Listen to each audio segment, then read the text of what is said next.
बोलो श्री सद्गुरुदेव महाराज की जय। श्री राधा कृष्ण भगवान की जय। श्रीमद् भागवत महापुराण की जय।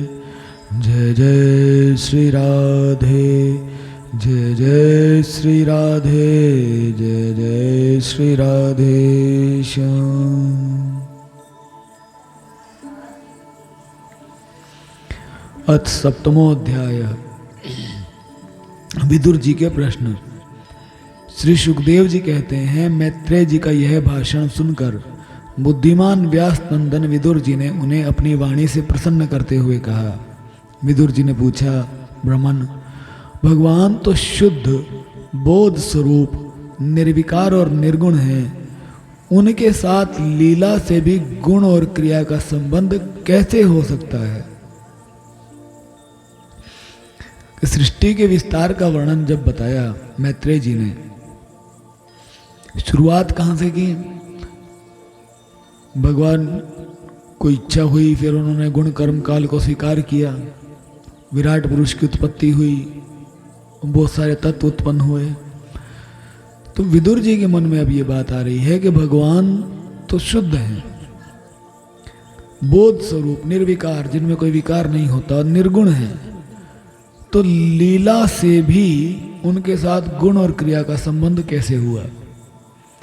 बालक में तो कामना और दूसरों के साथ खेलने की इच्छा रहती है, इसी से वह खेलने के लिए प्रयत्न करता है, किंतु भगवान तो स्वतः नित्य तृप्त, पूर्ण काम और सर्वदा असंग हैं, वे क्रीड़ा के लिए भी क्यों संकल्प करेंगे? कि अभी हमने पिछले अध्याय में सुना था कि भगवान को इच्छा हुई, जगत की उत्पत्ति हो गई। इसी जगत में भगवान अपने आप को ही बनाते हैं और अपने आप के साथ ही क्रीड़ा करते खेलते हैं। तो विदुर जी कह रहे हैं कि बच्चा हो कोई, उसमें तो खेलने की इच्छा रहती है, भगवान में कहां से आई है? क्यों? भगवान तो पूर्ण काम है, सर्वदा नित्य तृप्त हैं, अपने आप में ही तृप्त है, उन्हें किसी दूसरी चीज की आवश्यकता नहीं, पूर्ण काम है, समस्त कामनाएं उनकी पूर्ण है, फिर इच्छा कैसे?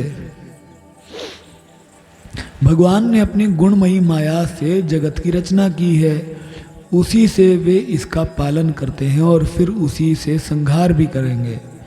जिनके ज्ञान का देश काल अथवा अवस्था से अपने आप या किसी दूसरे के निमित्त से भी कभी लोप नहीं होता, उनका माया के साथ संयोग किस प्रकार हो सकता है?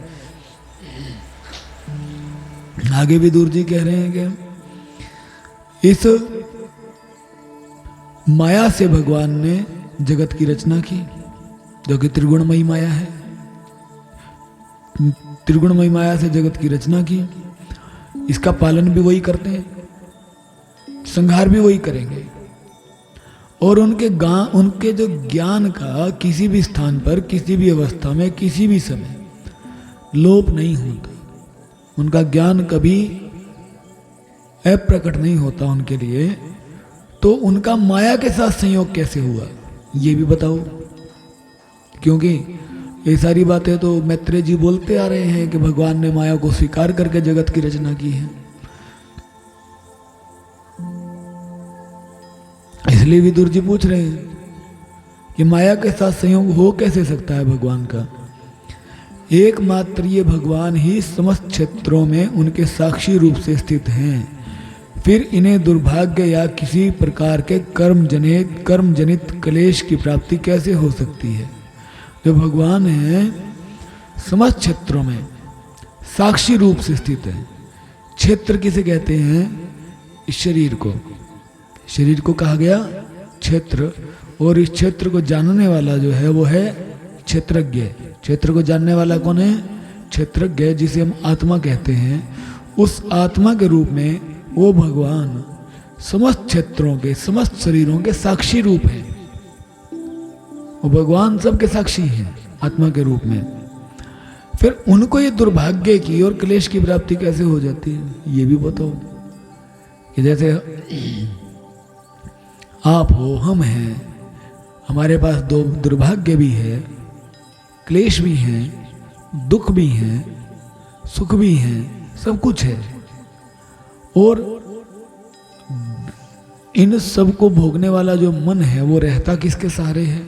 आत्मा के सहारे, परमात्मा के सहारे। तो कुल मिलाकर बंधन जब तक मन को अपने वश में ना किया तो बंधन तो आत्मा के ऊपर ही रह गया ना।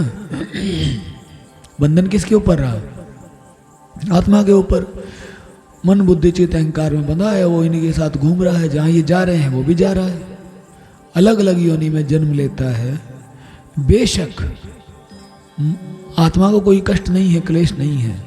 कष्ट या क्लेश है तो मन को है, लेकिन फिर भी इन मन बुद्धि के साथ ये भी तो चल ही रहा है। अलग अलग शरीरों में जहाँ जहाँ ये मन बुद्धि डाले जाते हैं ये भी साथ में जाता है। इसीलिए कह रहे हैं कि उनको क्लेश या दुर्भाग्य की प्राप्ति किस प्रकार होती है। भगवान, इस अज्ञान संकट में पड़कर मेरा मन बड़ा खिन्न हो रहा है। आप मेरे मन से इस महान मोह को कृपा करके दूर कीजिए कि जो जो आपने बातें बताई हैं झूठ तो नहीं हो सकती, लेकिन मेरा जो मन है उसे स्वीकार नहीं कर पा रहा, क्योंकि हम अज्ञान में पड़े हैं। विदुर जी कह रहे हैं कि हम अज्ञान संकट में हैं, मेरा मन बड़ा खिन्न है। मोह के कारण उत्पन्न हुई मेरी व्याकुलता को दूर कीजिए, मेरा मोह दूर कीजिए कृपा करके। अभी इतने सारे प्रश्न विदुर जी ने पूछ डाले, है ना? लेकिन ये सारे के सारे प्रश्न अध्याय तो हमने भी सुने, भागवत वही हमने सुनी जो मैत्रेय जी ने सुनाई विदुर जी को, हमने भी सुनी है। क्या हमारे मन में ये प्रश्न आए? नहीं आए। क्यों नहीं आए? क्योंकि हम भक्ति से हीन पुरुष हैं, भक्ति से हीन हैं। हम भगवान का ध्यान नहीं करते, भगवान का ध्यान नहीं करते, नाम नहीं जपते, इसीलिए हमारे मन में प्रश्न नहीं उठते। हमारे लिए सिर्फ इतना ही रह जाता कि शाम का समय है, कथा शुरू हो गई है, कुटिया में चलो, कथा सुन के वापिस आ जाएंगे। उसके बाद सारा दिन हमने क्या किया? घर के काम धंधों में व्यस्त रहे, भगवान को याद किया नहीं, इसीलिए हमारे मन में कोई प्रश्न नहीं उठता। अगर आप भगवान का ध्यान करना शुरू करोगे, भजन करना आरंभ कर दोगे, तो आपके मन में भी ये सभी प्रश्न उठेंगे, आएंगे। महाराज जी कल आपने बताया था, ये कैसे है? आप हमसे पूछोगे या ना पूछोगे, लेकिन आपके मन में तो रहेगा, रहेगा कि नहीं? समय मिलेगा तो पूछ लोगे, लेकिन जब तक समय नहीं मिलेगा तब तक मन में रहेगा। प्रश्न नहीं है, इसका मतलब आपने ध्यान नहीं किया, भजन नहीं किया। एक बच्चा स्कूल में गया, मास्टर जी ने पढ़ा दिया बोर्ड पे, उसके बाद मास्टर जी ने बोल दिया कि ये काम आप घर से करके लाओगे। ऐसे मैथ में होता ना, जैसे एग्जाम्पल सिखा दिए जाते हैं बोर्ड पे, है ना, उदाहरण बोर्ड पे सिखा दिए जाते हैं, और जो एक्सरसाइज है, अभ्यास, कि ये आप घर से करके लाओगे। अभी उसी में अगर किसी बच्चे ने होमवर्क किया, घर पे वो काम किया, तो अगले दिन जाके मास्टर जी से पूछ लेगा कि सर मुझे ना यहाँ पर दिक्कत आई थी, ये समझ में नहीं आई, ये बता दो। उधर एक बच्चा ऐसा होगा जिसने किया ही नहीं होमवर्क, जिसने होमवर्क किया ही नहीं, क्या उसके मन में कोई प्रश्न होगा? नहीं होगा ना। क्यों नहीं है? क्या वो सब कुछ जान गया? जाना नहीं, उसने शुरुआत ही नहीं की, पढ़ाई नहीं। ऐसे ही हम कथा में रोज ये सुनते हैं कि हमने नाम जपना है, ध्यान करना है, भजन करना है, लेकिन अगर हम भजन ना करें तो हमारे मन में कोई प्रश्न किसी प्रकार से नहीं आएगा। शिष्य के प्रश्न से सतगुरु अपने शिष्य की उन्नति अथवा अवनति का पता लगा लेते हैं। आप अगर कोई प्रश्न हमसे करोगे तो हम जान जाएंगे कि आपने कितना ध्यान किया, कितना नाम जपा, आपके प्रश्न से। क्योंकि जिस लेवल का आप प्रश्न करोगे, आप उसी लेवल का प्रश्न कर पाओगे जिस लेवल तक आप पहुंचे हो। उससे पहले का प्रश्न, उससे आगे का प्रश्न ही नहीं होगा, उससे आगे का प्रश्न होगा ही नहीं। शिष्य जब गुरु से पूछता है कि महाराज जी मुझे ये चीज समझ में नहीं आई, मुझे ये बता दो, नाम जपते हुए ये कठिनाई आई, ये आई, तो गुरु जान जाते हैं कि मेरा ये शिष्य कहाँ तक पहुंचा है, ये कहाँ तक पहुंचा है। अक्सर कई लोगों के तो सवाल यही होते हैं, महाराज जी घर में क्लेश चल रहा है, कैसे ठीक होगा, काम नहीं चल रहा है जी, काम चल जाए। इन सतगुरु समझ जाते हैं कि ये केवल और केवल सांसारिक भोगों के प्रति आसक्त है, इन्हें कोई मतलब नहीं भगवान से, भगवान की भक्ति से। फिर कोई कोई शिष्य गुरु के पास जाते हैं कि महाराज जी हमने तो कथा में वहाँ पर ये सुना था, वहाँ पर ये सुना था, इसका क्या मतलब, इसका क्या मतलब। तो सतगुरु जान जाते हैं कि इस आदमी का कल्याण भी नहीं हो सकता। क्यों? क्योंकि सतगुरु की वाणी को ना सुनकर वो इधर उधर की बातों में ज़्यादा ध्यान दे रहा है। बेशक भगवान की कथा ही सुन के आया, लेकिन जितनी जगह से, अलग अलग जगह से सुन के आया, जिसके भी मुख से आप कथा सुनो, अगर उसकी वाणी प्रमाणित नहीं है तो आप कितने भी सुन लो, आपका कल्याण नहीं होगा। वाणी अगर प्रमाणित नहीं है, प्रमाणित वाणी मतलब वाणी परमात्मा के द्वारा प्रकाशित नहीं है, जिसके हृदय में, जिसका हृदय भगवान की भक्ति के द्वारा शुद्ध नहीं हो गया है, उसकी बात अगर आप सुन लोगे तो वो भगवान के द्वारा प्रकाशित नहीं है, परमात्मा के द्वारा प्रकाशित नहीं है, इसीलिए वो वाणी प्रमाणित नहीं है। जो भी उसने बोला वो वेस्ट है।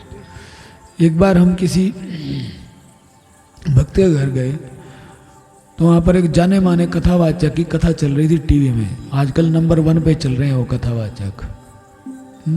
आप लोग नाम पहचान सको तो पहचानना, बाकी हम नहीं बताएंगे। तो टीवी में कथा चल रही, हम पहुंचे ही थे, वहाँ पे वो कथावाचक ने उस समय क्या कहा कि गृहस्थी इंसान का गुरु कभी भी सन्यासी नहीं होना चाहिए, गृहस्थी ही होना चाहिए। क्यों होना चाहिए? कि गृहस्थी को अगर गृहस्थी के बारे में कुछ पूछना हो तो वो कहाँ जाएगा? सन्यासी गुरु होगा तो सन्यासी से नहीं पूछ सकता, इसलिए उसे अपना गुरु गृहस्थी ही बनाना चाहिए, ताकि वो अपने गृहस्थी के प्रश्न भी सतगुरु से कर सके। तो कहने में तो ये बात सही लगी, सुनने वाले को तो सही लगेगी, लेकिन अब आप खुद बताओ कि जो इंसान खुद गृहस्थी के जंजाल में उलझा हुआ है तो वो तुम्हें गृहस्थी के झंझट से कैसे निकाल देगा? निकाल देगा? वो तो तुम्हें यही कहेगा कि देखो, तुम जाके कहो कि महाराज जी हम तो ना इस गृहस्थी के जंजाल से छूटना चाहते हैं, वो कहेगा अरे नहीं नहीं नहीं, ऐसा नहीं, ऐसा नहीं करना, देखो मैं भी तो फंसा हुआ हूं, तुम भी फंसे रहो। इस संसार का सबसे बड़ा सन्यासी कौन है? सबसे बड़ा सन्यासी कौन है? भगवान। सबसे बड़ा सन्यासी कौन है? भगवान। गृहस्थ आश्रम की उत्पत्ति करने वाले भी वही हैं। जब भगवान इस गृहस्थ आश्रम की उत्पत्ति करके भी सन्यासी हो सकते हैं, तो क्या एक सन्यासी गृहस्थी के नियमों को नहीं जानेगा? सन्यासी सब कुछ जानता है और उनका पालन करने के लिए दूसरों को समझा भी देगा, लेकिन जो खुद गृहस्थी के नियमों का पालन ना करके गृहस्थी के नियमों का उल्लंघन करके अपनी गृहस्थी चला रहा है, तो तुम्हें वो कभी भी गृहस्थी के नियम नहीं समझा सकता, हो ही नहीं सकता। इसीलिए कोई कोई भक्त होते हैं जो मान लो हमारे कहते महाराज जी हम उसकी कथा सुनी, हमने उसकी सुनी, हम तो हाथ जोड़ देते हैं, भैया एक काम कर, जो आज्ञा में रहने वाला हो इधर उधर किसी की मत सुन, सुनना है तो हम 2-4 संतों के नाम बताते हैं कि आप इनकी सुन सकते हो, संतों की। गृहस्थी इंसान के मुख से तो कथा सुननी ही नहीं है आपने, खा बात ही खत्म, क्योंकि वो कथा तो सुनानी नहीं, कथा तो सुनानी नहीं, होगा कुछ और ही। अच्छा एक बात बताओ, हम 3रे स्कंद पे हैं, 7 दिन में लोग भागवत पूरी कर देते हैं, 7 दिन में भागवत पूरी कर देते हैं। हमें कितने दिन लग गए? हमारा 3रा स्कंद नहीं पूरा, 3रे पे अभी आए हैं, आधा भी नहीं हुआ 3रा। 360 अध्याय में से हमारे 60 अध्याय भी नहीं हुए। एक साल में पूरी नहीं होगी भागवत, वो सप्ताह में पूरी कर दें। और उसमें भी हर रोज की 3 घंटे की कथा, हर रोज की 3 घंटे की कथा। और उस 3 घंटे में भी एक घंटा 1.5 घंटा तो भजन चलेंगे, आधा घंटा वो मांगेंगे कि हमारी गाय के लिए दो, हमारे आश्रम के लिए दो, वृद्ध आश्रम के लिए दो, अनाथ आश्रम के लिए दो। कथा है कहाँ? कथा है कहाँ? अगर आप भागवत में से पढ़ के कोई प्रश्न करते हो तो आपका स्वागत है, लेकिन किसी दूसरे की सुन के करते हो तो आप बेवकूफ हो। आपका प्रश्न उठना चाहिए सतगुरु की वाणी सुनकर उसमें से, महाराज जी आपने बताया था इसका मतलब क्या है, इसका अर्थ क्या है, ये प्रश्न होंगे। ठीक है, कोई कहे महाराज जी वो तो ऐसे कह रहा था, हाँ वो ऐसे कह रहा था, जब उसी के पास चला जाए एक बार बात कर लो, दूसरा तो कोई साधन नहीं। ऐसी काफी सारी चीजें होती हैं जो हम इधर उधर भटक के देखते हैं, लेकिन हमें समझ में नहीं आती। इसीलिए जीव को भटकना बंद करे। भागवत के महात्म्य में, भागवत का प्रथम स्कंद शुरू होने से पहले भागवत महात्म्य के अंतिम अध्याय में साफ साफ वर्णन आता है कि भागवत का वक्ता कौन होना चाहिए, भागवत कहने का अधिकार किसे है। वो वक्ता होना चाहिए विरक्त, वक्ता होना चाहिए विरक्त। विरक्त पुरुषों की वाणी अगर आप सुनो, स्वागत है, जो प्रश्न पूछना चाहो पूछ सकते हो। लेकिन जो विरक्त नहीं है, खुद गृहस्थी में आसक्त है, माया के जंजाल में फंसा हुआ है, तुमने उसकी बात सुनकर अपने जीवन में लागू कर ली तो उसके साथ तुम भी बंध जाओगे, उसके साथ तुम भी बंध जाओगे। इसीलिए करोड़ों लोग कथा सुनते हैं, करोड़ों लोग कथा सुनते हैं लेकिन भगवान को नहीं पाते। कारण क्या है? वो कथा सही नहीं सुनते। तो इसीलिए ध्यान रखो, प्रश्न उठना चाहिए अवश्य जरूर। अगर नहीं उठ रहा तो हमें पता चल जाता है कि आप लोग होमवर्क नहीं कर रहे हो। होमवर्क का मतलब क्या है? यहां पे होमवर्क का मतलब क्या है? क्या? हाँ, भगवान का भजन करना, यही तुम्हारे लिए होमवर्क है। उसके अलावा दूसरा कुछ भी नहीं। घर पे जाके ये काम अवश्य करो, भजन करो, कथा समझ आएगी। श्री सुखदेव जी कहते हैं, तत्व जिज्ञासु विदुर जी की यह प्रेरणा प्राप्त कर अहंकारहीन श्री मैत्रेय जी ने भगवान का स्मरण करते हुए मुस्कुराते हुए कहा। बहुत से प्रश्न पूछे, जो जो विदुर जी के मन में शंका थी उनका समाधान देते हुए श्री मैत्रेय जी ने कहा, जो आत्मा सबका स्वामी और सर्वथा मुक्त स्वरूप है वही दीनता और बंधन को प्राप्त हो। यह बात युक्ति विरुद्ध अवश्य है, किंतु वस्तुतः यही तो भगवान की माया है।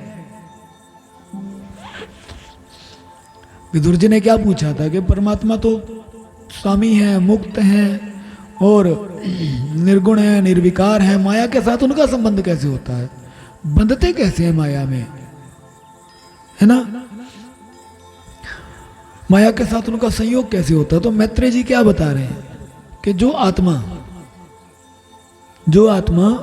अच्छा ये देखो, विदुर जी ने पूछा भगवान के बारे में, विदुर जी ने पूछा भगवान के बारे में, उन्होंने एक बार भी आत्मा नाम से नहीं बोला, आत्मा नाम से नहीं बोला। लेकिन मैत्रेय जी क्या कह रहे हैं? मैत्रेय जी उत्तर में कह रहे हैं, जो आत्मा सबका स्वामी है। इसका मतलब क्या है कि मैत्रेय जी प्रश्न का उत्तर ठीक से नहीं दे रहे? दे रहे हैं? नहीं दे रहे, उत्तर वो सही दे रहे हैं। कहने का भाव, जो आत्मा है यही वो परमात्मा है, भगवान है, जो आपके भीतर वास करता है। अब इसे बाहर ढूंढते रहो, सारी जिंदगी लगा दो, नहीं पाओगे। जिस दिन अपने भीतर ढूंढोगे पा जाओगे। कह रहे हैं जो आत्मा सबका स्वामी है, सबका स्वामी है, मुक्त है, वो दीनता और बंधन को प्राप्त होता है। जैसे हमारे शरीर में है तो दीन है, बंधन में है ना।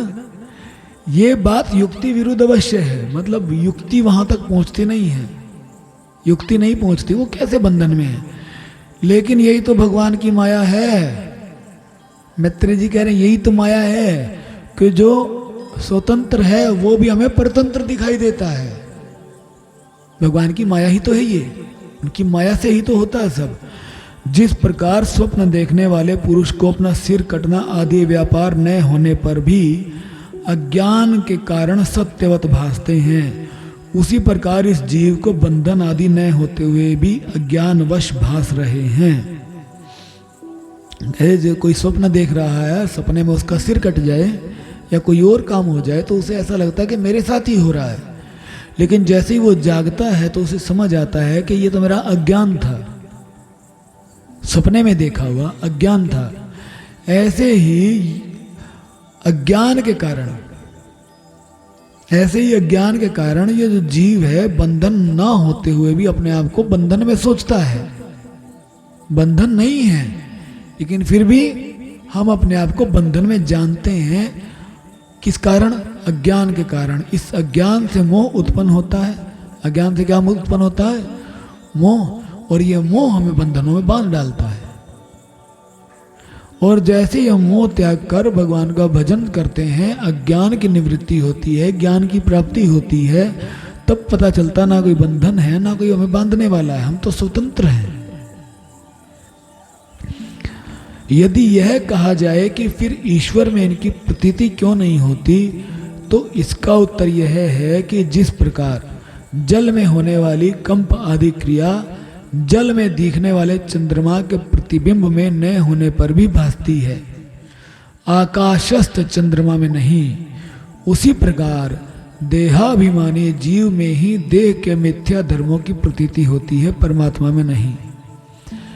फिर जो प्रश्न विदुर जी ने नहीं भी पूछा और पूछ सकते हैं, लेकिन उस प्रश्न का पूछने से पहले उत्तर दिया मैत्रेय जी ने कि अगर कोई इंसान कहे कि ऐसी प्रतीति अपने आप को बंधन में समझने की प्रतीति ये ईश्वर में क्यों नहीं होती, ईश्वर अपने आप को बंधन में क्यों नहीं मानते, मतलब जो भगवान है वो बंधन में क्यों नहीं मानते, तो इसका उत्तर ये दे रहे हैं कि जल में होने वाली कंप आदि क्रिया, आकाश में चंद्रमा है, चंद्रमा का प्रतिबिंब है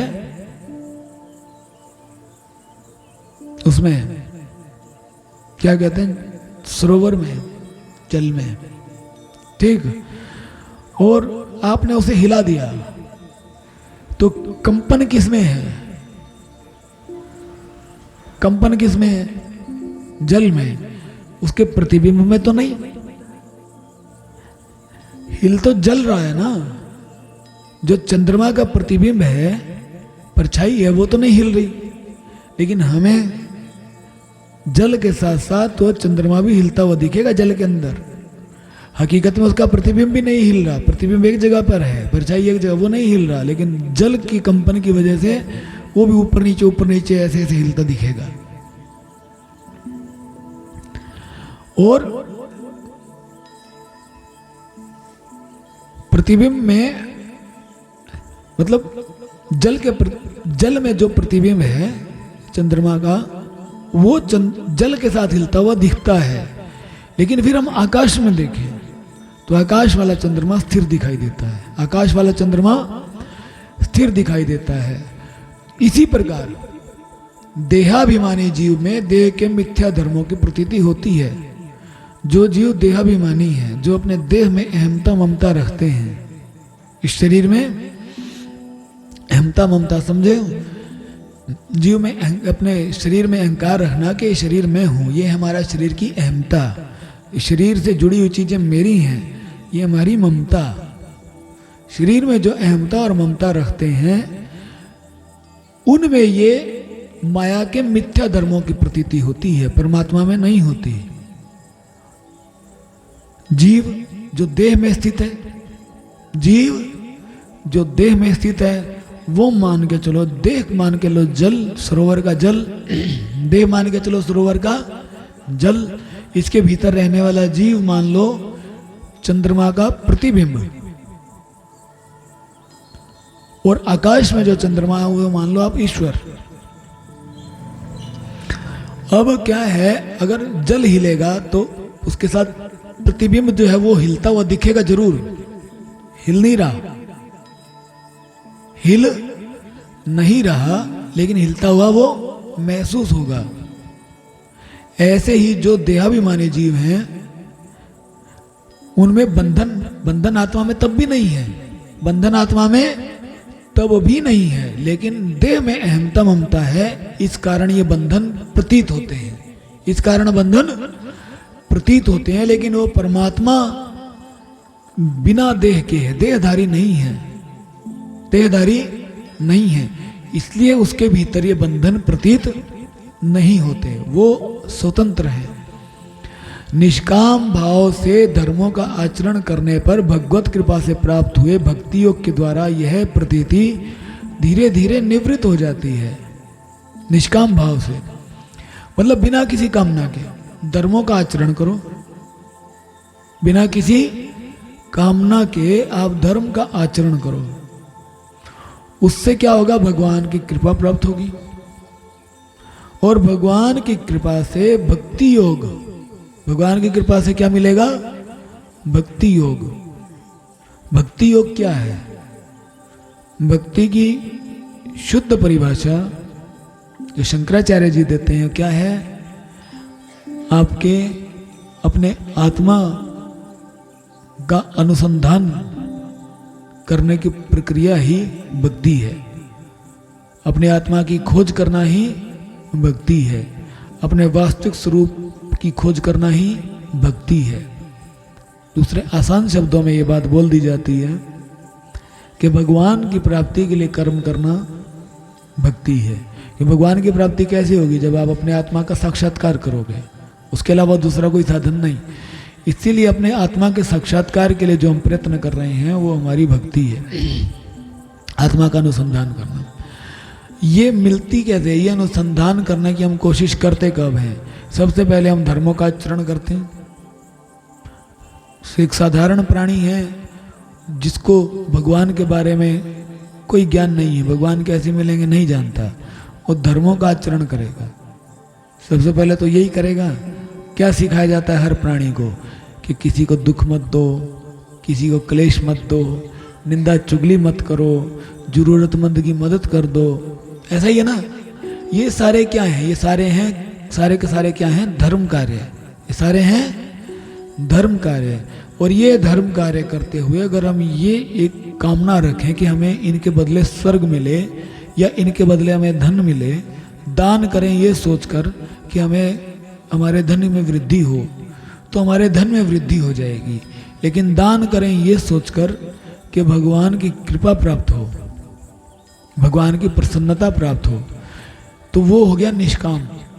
बिना किसी कामना के धर्म कार्य करोगे, मतलब निष्काम रूप से मानवता की सेवा करोगे, उससे भगवान की कृपा प्राप्त होगी। और उस भगवान की कृपा से भक्ति, मतलब आप अपने आत्मा की खोज में लग जाओगे। और उस आत्मा की खोज करते करते जैसे जैसे आप उस आत्मा तक पहुंचते जाओगे, यह प्रतीति धीरे धीरे निवृत्त हो जाएगी। जो हम अपने देह में बैठकर अपने आप को इस देह के बंधन, देह से मतलब बंधे हुए प्रतीत करते हैं, प्रतीति होती है हमें, देह से बंधे हुए हम अपने आप को प्रतीत कर रहे हैं कि हाँ, हम एक अनुभव करते हैं कि हम इस देह से बंधे हुए हैं, ये देह ही मैं हूँ। भगवान के भजन से, अपने आत्मा की खोज से जैसे जैसे आप पहुँचते जाओगे आगे आगे, आपकी ये प्रतीति नष्ट होती जाएगी, निवृत्त होती जाएगी।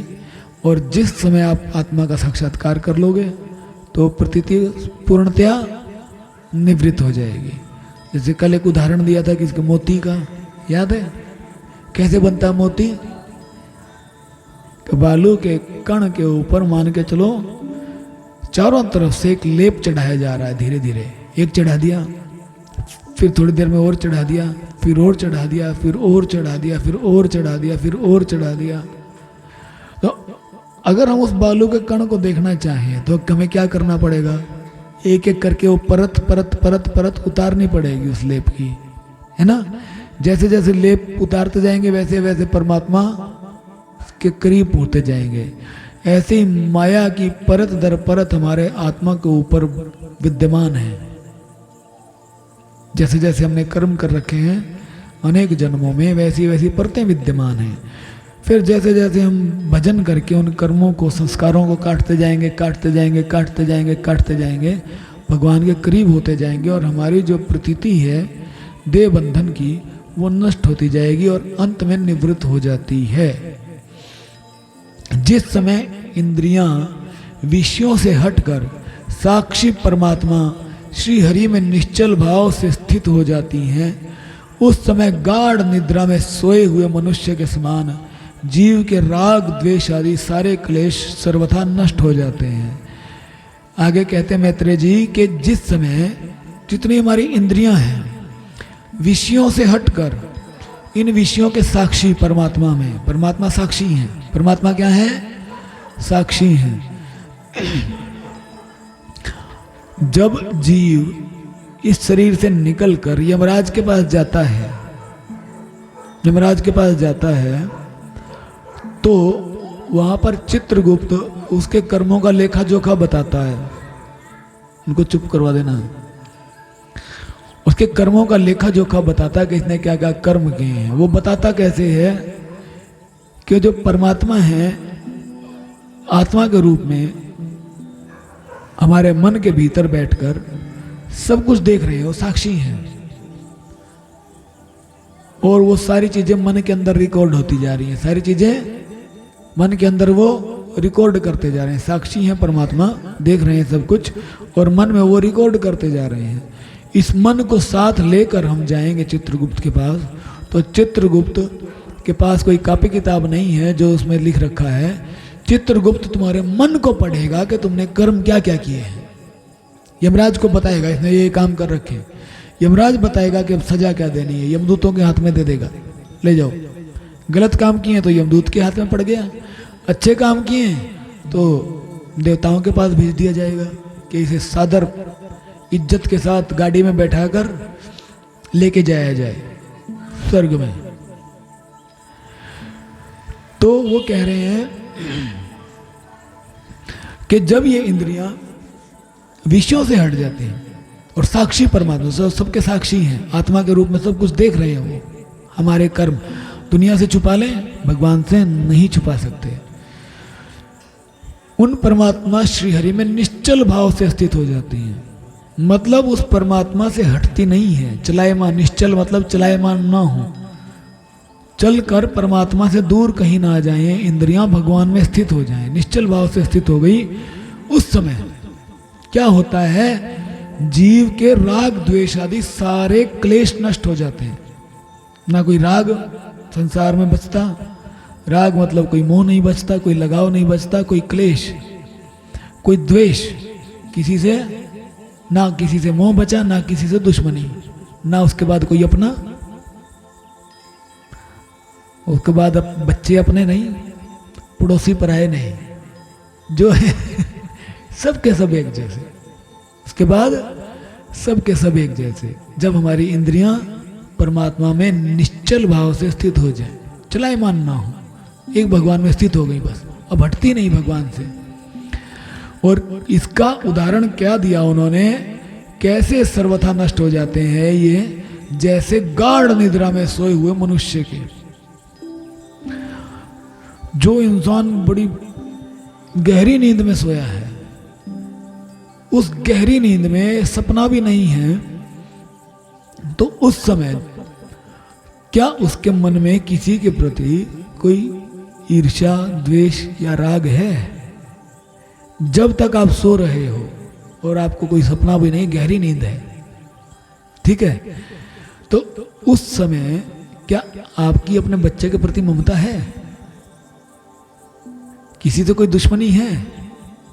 जब आप सो रहे हो, सपना देखते हुए हो सकती है, जब आप जाग जाओगे तब हो सकती है।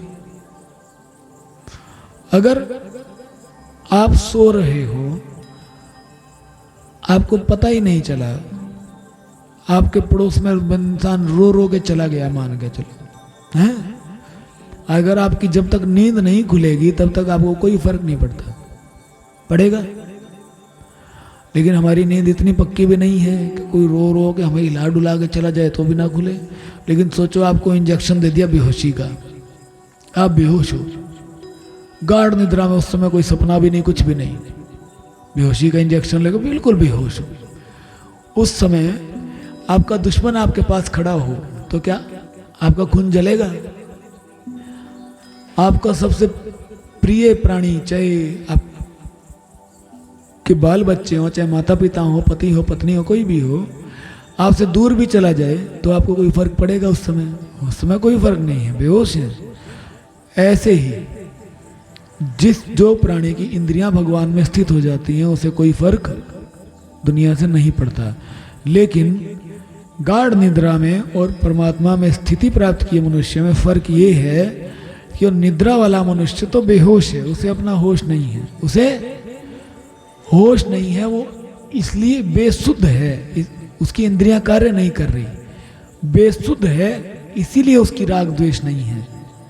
लेकिन भगवान में जो इंद्रियां लग गई, इंद्रियां कार्य कर रही हैं, फिर भी क्योंकि लगी भगवान में है इसलिए उसके मन में कोई राग द्वेष नहीं है। भेद सिर्फ इतना है। श्री कृष्ण के गुणों का वर्णन एवं श्रवण अशेष दुख राशि को शांत कर देता है। फिर यदि हमारे हृदय में उनके चरण कमल की रज के सेवन का प्रेम जग पड़े तब तो कहना ही क्या कि भगवान श्री कृष्ण के गुणों का हम वर्णन करें, चाहे हम उनको सुन लें, मतलब हम वर्णन कर रहे हैं, पढ़ रहे हैं, आप सुन रहे हो, दोनों को फायदा। क्या फायदा है कि हमारी समस्त दुख राशि को ये शांत कर देगा, समस्त दुख राशि को शांत कर देगा। अच्छा देखो,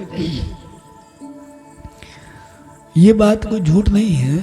अगर अपने आप पे सोच के देखो, हम बैठे, हम कथा पढ़ रहे हैं, इस समय हमारे मन में तो देखो संसार की कोई चिंता नहीं, कुछ भी नहीं है, ना कोई अपना है ना कोई पराया है इस समय। क्या आपके साथ है ऐसा? इस समय जब तक आप सुन रहे हो तब तक घर की ममता है, कोई अपना पराया महसूस हो रहा है? सिर्फ और सिर्फ भगवान में मन लगा, कथा में अगर मन लगा है तो भगवान के गुणों का जो श्रवण है, क्या ये बात सत्य नहीं है कि हमारे दुख नष्ट कर दिए इसने? इस समय कोई दुख है किसी प्रकार का? कोई चिंता है? कोई नहीं है। जब तक हमारा मन भगवान की कथा में लगा है, भगवान के गुणों में लगा है, तब तक कोई दुख, कोई क्लेश किसी प्रकार से नहीं है। जब कथा पूरी हो जाएगी, आप अपने घर जाओगे, घर जाते ही फिर से वही क्लेश, राग, द्वेष इत्यादि रहेंगे, है ना? और उस समय भी भगवान की भक्ति अगर बड़ी हो इतनी अधिक, कि घर जाने के बाद भी हमें हमारा मन भगवान की कथा में, भगवान की वार्ता में, भगवान के नाम में लगा रहे, तो हमारे दुख क्लेश घर पर भी नहीं होंगे, क्योंकि मन हमारा भगवान में लगा है। तो कह रहे हैं केवल सुनना और केवल बोलने से, भगवान की कथा केवल सुनने और बोलने से हमारे दुख शांत हो जाते हैं। वे तो केवल बोल रहे हैं, केवल सुन ही रहे हैं। और अगर भगवान का प्रेम अगर जाग पड़े हृदय में, तब कहना ही क्या। अगर प्रेम जाग पड़े, वे तो केवल सुनते सुनते हैं, प्रेम जाग पड़े तो घर जाके भी कोई दुख नहीं है। कौन जी रहा है कौन मर रहा है कोई फर्क नहीं पड़ता उसके बाद, अगर भगवान के प्रति प्रेम हो तो। जैसे अक्सर हम उदाहरण देते हैं, कोई बच्चा है अपने माता पिता के बिना रहता नहीं, बड़ा हो जाए, किसी से उसे प्रेम हो जाए, तो माँ बाप का ध्यान करता हो पीछे, फर्क नहीं पड़ता, भाग के चले जाते हैं। माँ बाप पीछे जिए चाहे मर जाएं। अक्सर ऐसा देखा जाता है कि बच्चे भाग के चले गए, पीछे माँ बाप रोते पीटते रह गए, चिल्लाते रह गए। अरे जब संसार के प्रेम में इंसान अपने सबसे पहले प्रेम, सबसे पहला प्यार कौन था?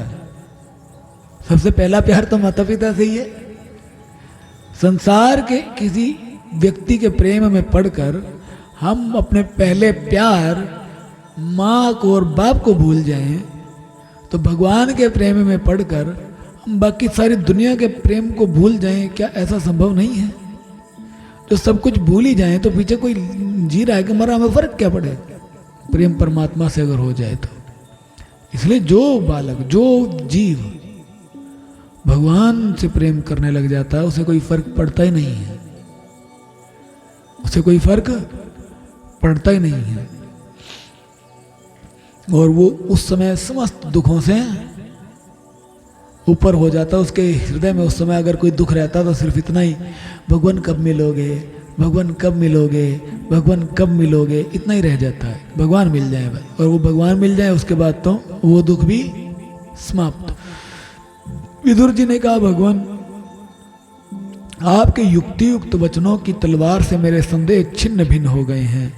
अब मेरा चित्त भगवान की स्वतंत्रता और जीव की प्रतंत्रता दोनों ही विषयों में खूब प्रवेश कर रहा है। विदुर जी ने प्रश्न किया था कि भगवान स्वतंत्र होकर भी परतंत्र कैसे होते हैं? तो मैत्रेय जी ने उत्तर दिया तो विदुर जी कह रहे अब मुझे समझ आ गया, जितना मेरा संशय था छिन्न भिन्न हो गया। आपके युक्ति युक्त वचनों की तलवार, आपके वचनों में वो युक्ति थी, तलवार की भांति उस सारे संदेह को काट दिया। मुझे समझ आ गया कि भगवान स्वतंत्र हैं और जीव परतंत्र है। वो है तो किस प्रकार है? विद्वान, आपने यह बात बहुत ठीक कही कि जीव को जो क्लेश आदि की प्रतीति हो रही है उसका आधार केवल भगवान की माया ही है। भय क्लेश मिथ्या एवं निर्मूल ही है, क्योंकि इस विश्व का मूल कारण ही माया के अतिरिक्त और कुछ नहीं है। विदुर जी कह रहे अब समझ आ गया मुझे कि जीव को जो क्लेश प्राप्त होते हैं, प्राप्त होते भी नहीं, प्रतीति है। प्राप्त होते भी नहीं तो प्रतीति है। अब मान के चलो शरीर में तो कष्ट हुआ तो एक अलग बात, हम देहाभिमानी जीव हैं, देहाभिमानी जीव हैं, शरीर के कष्ट के साथ तो हमें कष्ट होगा। लेकिन आप बताओ, अगर कोई आपको बोले कि भैया 2 थप्पड़ मारने हैं, बता तेरे मारूंगा तेरे बच्चे के लगाऊं, तुम क्या बोलोगे? हैं? अपने मार लोगे ना? हमारे को मार, बच्चे को नहीं मारना, मुझे मार लो। तो वो क्लेश हमने किस वजह से लिया? मोह की वजह से। किस वजह से लिया? मोह की वजह से। और ये मोह दिया किसने? अज्ञान ने। अज्ञान कहां से आया? माया की वजह से। अज्ञान कहां से उत्पन्न है? माया से। मोह नष्ट हो जाए तो प्रतीति होगी। मान लो हमारे बालक को कोई कष्ट हो गया, बच्चे को कष्ट हुआ, कोई भी दिक्कत आ गई, माता पिता को दर्द हो जाना शुरू हो जाएगा। होता कि नहीं? बच्चे के दर्द को माँ महसूस कर जाती है अपनी ममता के कारण।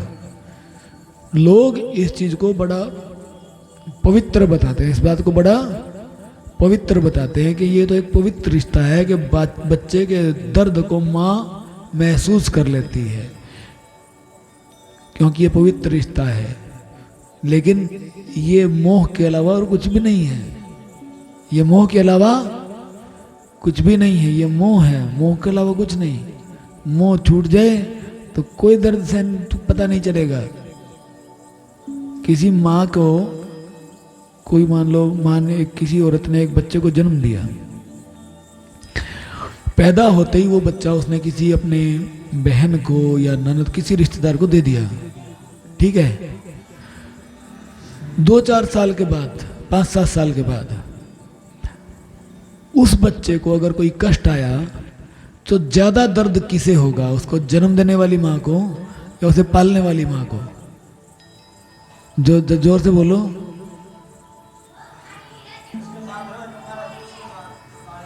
जो पालेगी उसे होगा ना। जन्म देने वाली तो भूल जाएगी उसे, सामने बेशक दिखता हो, वो ममता नहीं रहेगी। और तो अपने दूसरे बच्चों को जिनको वो पाल रही है ना, उन्हीं में ममता करेगी। उसके दर्द को सहन कौन, उसके दर्द को महसूस कौन करेगा? वो माँ जिसने उसे पाला है। तो कहने का भाव कहने का भाव क्या है, आप सिर्फ उस दर्द को महसूस करते हो जहां पर आपका मोह है। मोह के अलावा कुछ नहीं है, मोह के अलावा कोई रिश्ता नहीं है, मोह के अलावा कोई बंधन नहीं है। संसार में न कोई माता, न पिता, न गुरु, न शिष्य, मोह ही सब रिश्तों का आधार है। लेकिन कोई कोई रिश्ते ऐसे हैं जहां पर ये मोह अच्छा है, जैसे गुरु शिष्य के संबंध में। क्यों? गुरु के प्रति जो मोह हमारा है, गुरु के प्रति जो प्रेम है, वो हमें भगवान की प्राप्ति करवा देगा, वो हमें भगवान की प्राप्ति करा देगा।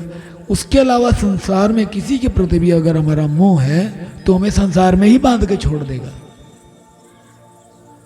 वो हमें संसार में ही बांध के छोड़ देगा। अन्यथा जितना भी मोह है, जो भी कुछ है, ये सब का सब माया ही है, मोह है। जितने ही बंधन है सब का सब मोह है, मोह के अलावा दूसरा कोई बंधन नहीं।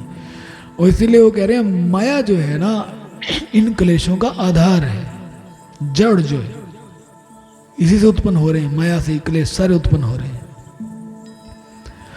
देहाभिमान ना हो तो इस देह के कष्ट से भी हमें कोई फर्क नहीं पड़ता। जैसे हमने कुछ दिन पहले एक बात बताई थी कि एक साधु थे, वो अपने समस्त प्राणों को ब्रह्मरंध्र में चढ़ाकर बैठे थे, 10वें द्वार श्वास चढ़ाकर बैठे थे। उनके शरीर में, उनका पूरा शरीर निष्प्राण हो गया।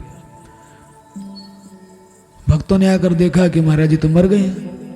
ऐसे का ऐसा बिठा के अगले अग्नि समाधि दे दी, आग पे ऊपर ऐसा का ऐसा बिठा दिया उन्होंने। पूरा शरीर जल गया, पूरा शरीर जल गया, लेकिन साधु को कोई फर्क नहीं पड़ा। क्यों फर्क नहीं पड़ा? कि पूरा शरीर निष्प्राण हो चुका था। उस शरीर में उनकी कोई अहमता ममता उस समय नहीं थी, देहाभिमान नहीं था।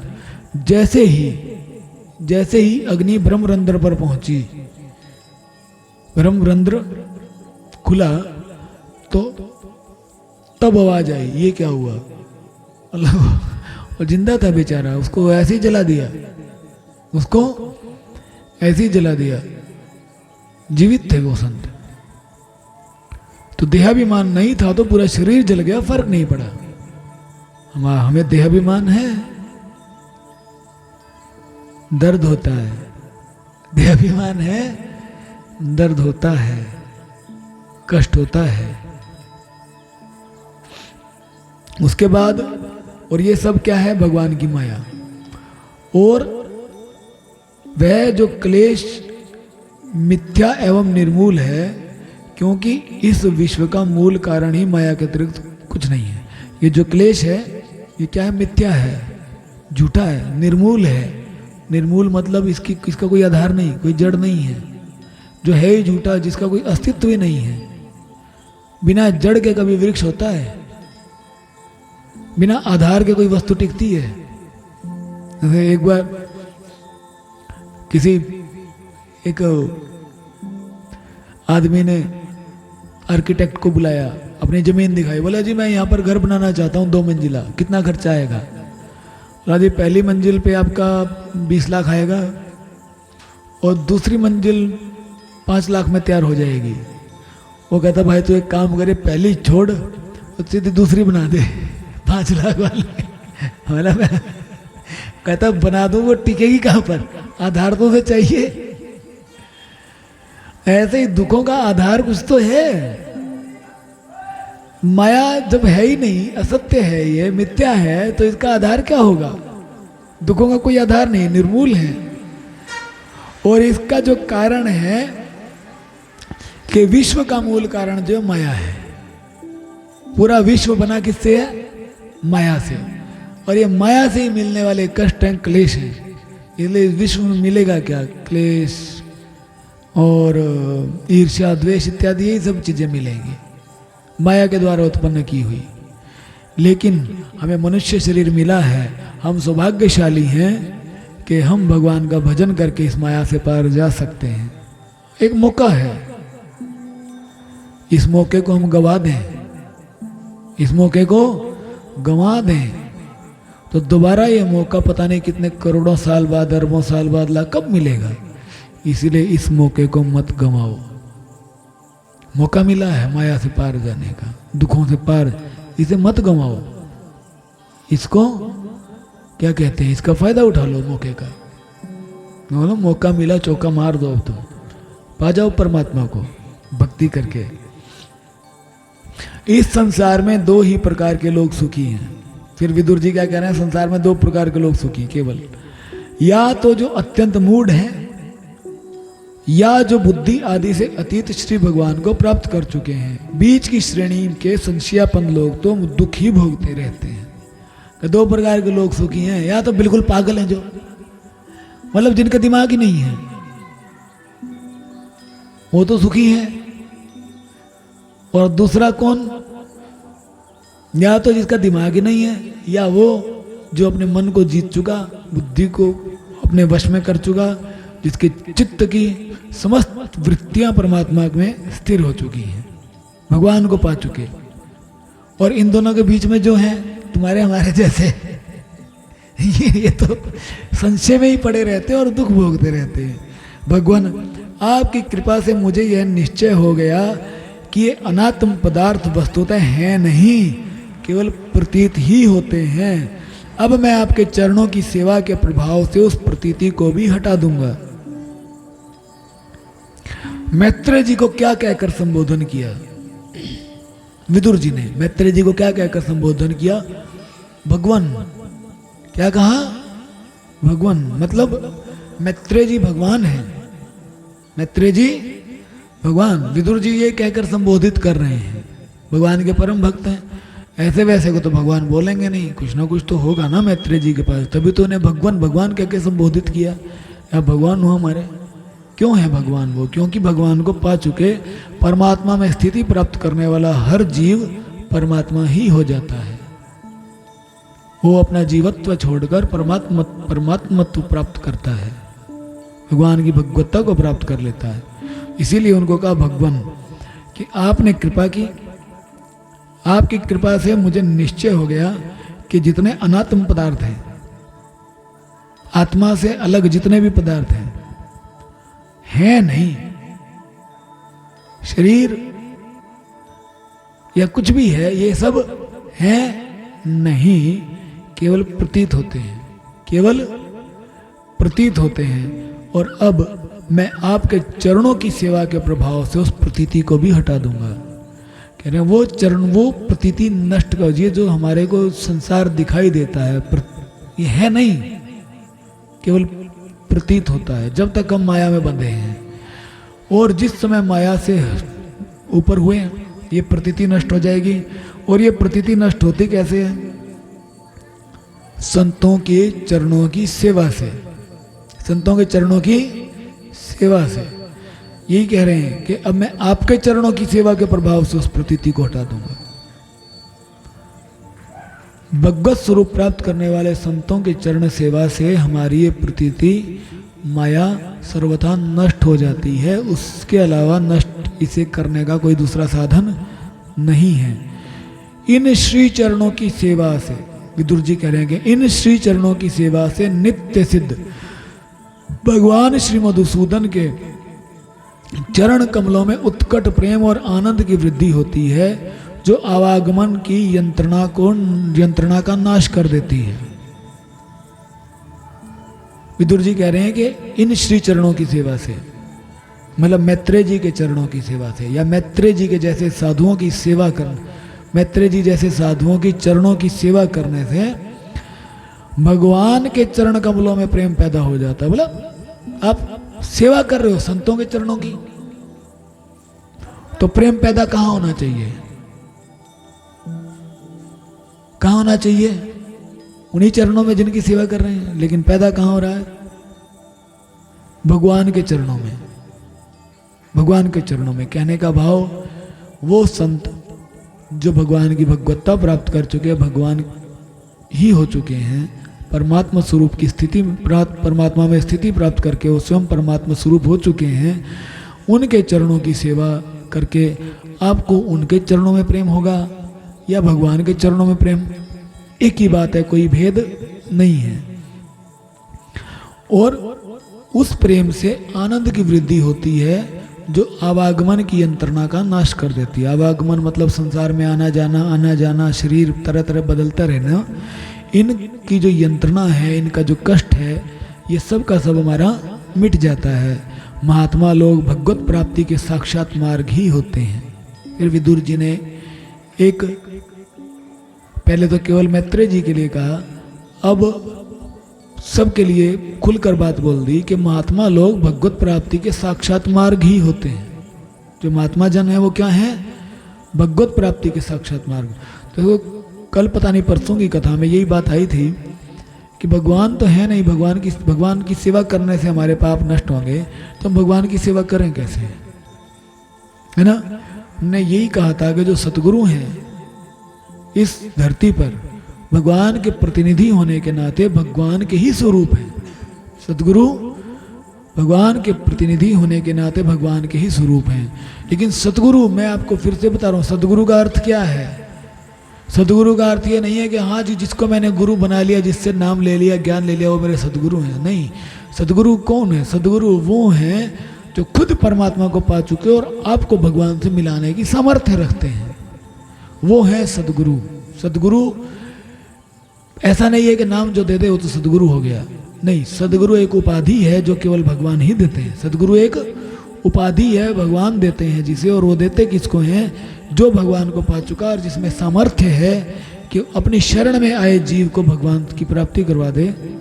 ये सामर्थ्य रखने वाला जो प्राणी है, जो जीव है, वो सद्गुरु की उपाधि प्राप्त कर चुके हैं और वो सद्गुरु भगवान के प्रतिनिधि हैं और वो भगवत स्वरूप हैं। इसीलिए वैसे जो महात्मा हैं वो भगवत प्राप्ति के साक्षात मार्ग हैं। उनके पास चले गए तो भगवान की प्राप्ति का मार्ग मिल जाता है उनके यहाँ। और मिलता कैसे है? भगवान की प्राप्ति का मार्ग मिलता है उनके पास, लेकिन मिलता कैसे है कि उनके यहाँ सर्वदा देव देव श्री हरि के गुणों का गान होता रहता है। कैसे मिलता है? कि भगवान के गुणों का गान होता रहता है वहाँ पर। अल्प पुण्य पुरुष को उनकी सेवा का अवसर मिलना अत्यंत कठिन है। जिनके पुण्य थोड़े हों, जिनके पुण्य थोड़े हों, अल्प पुण्य पुरुष हों, वो उनकी सेवा नहीं कर सकते। मतलब आप कुछ दिनों, आपने कुछ थोड़ा बहुत पुण्य किया, आपके पुण्य जागृत हुए, कुछ दिनों के लिए अगर आप सेवा कर भी लो तो जैसे ही आपके पुण्य पूरे होंगे तो सेवा का अवसर भी नष्ट, सेवा का अवसर भी नष्ट। उस सेवा के अवसर का आपने फायदा उठा लिया, अवसर मिला सेवा का, आपने निष्काम भाव से सेवा कर ली, तो सेवा का अवसर आपके लिए पूरी उम्र है। तब तक है जब तक तुम भगवान की भगवत्ता प्राप्त ना कर लो। कब तक है? जब तक तुम भगवान की भगवत्ता प्राप्त करके भगवान से एक ना हो जाओ, तब तक तुम्हारे पास उन संतों के चरणों की सेवा का अवसर मिलेगा। लेकिन अगर कामनाओं से युक्त होकर तुमने संतों की सेवा की तो तुम्हारी कामनाएं तो पूरी होंगी और कुछ समय के बाद उन्हीं कामनाओं के वश में होकर तुम भगवान की और संतों की सेवा छोड़कर निकल जाओगे। आपके सामने उदाहरण कई सारे हैं, है कि नहीं? आज भी हैं दो चार, वो से उदाहरण मिलेंगे।